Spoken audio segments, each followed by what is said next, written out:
వరంగల్ నుంచి రాస్తున్నారు. పుష్కరాల్లో స్నానం చేస్తే పాపాలు తొలగిపోతాయా తెలియజేయగలరు అంటూ రాస్తున్నారు. ఏ నదిలో స్నానం చేసినా పాపాలు పోతాయి. గంగేచ, మన నిత్య స్నానంలో కూడా గంగేచ యమునే చైవ గోదావరి సరస్వతి నర్మదే సింధు కావేరి కదా. మనం ప్రతిరోజు స్నానం చేసేటువంటి జలంలో ఈ నదులన్నీ వచ్చి కలవాలి, తల్లికి కలవండి, ఇందులో మీరు చేరండి, అవి నేను స్నానం చేస్తాను.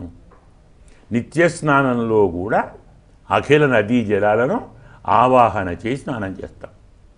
స్నానం అనేది కేవలం శరీరానికి ఉన్న మురికిని తొలగించుకోవటానికి కాదు, మనసుకున్న మురికి పోవటానికి. పాపం దేనికి ఉంటుంది? శరీరానికే.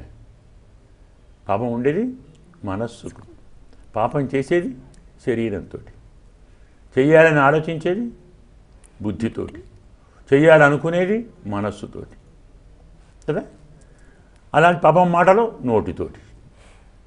త్రికరణములతో ఉన్న పాపాలు పోగొట్టడానికి ఈ జలం సరిపోదు, ఇందులో ఆ నదులు చేరాలి. అయినప్పుడు నిత్య స్నానంలో నది ఆవాహన చేస్తున్నప్పుడు, ప్రత్యేకించి పుష్కరాల్లో ఒక్క నదిలో వందల వెయ్యిల లక్షల కోట్ల తీర్థాలు వచ్చి కలిసినప్పుడు అందులో స్నానం చేస్తే ఇంకా పాపాలు పోతాయా? అనుమానం ఎందుకు?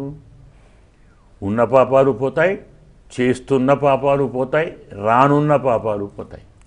అంటే సంచితము ఆగామి అంటాం కదా, అలాంటి పాపాలన్నీ తొలగిపోతాయి. తప్పకుండా ప్రతివారు ఆ పుష్కరాల్లో స్నానం చేసి పాపాలను పోగొట్టుకొని పుణ్యాలను సంపాదించుకొని మరొక్క సంవత్సరం దాకా శరీరాన్ని, మనస్సును, వాక్కును పరిశుద్ధిగా ఉంచుకోగలిగితే వారు పావనులు అవుతారు. కుటుంబం తరతరాలు పవిత్రమవుతాయి. అందరూ పవిత్రులైతే దేశం పవిత్రం, లోకం పవిత్రం, ప్రపంచం పవిత్రం. సర్వే జనాః సుఖినో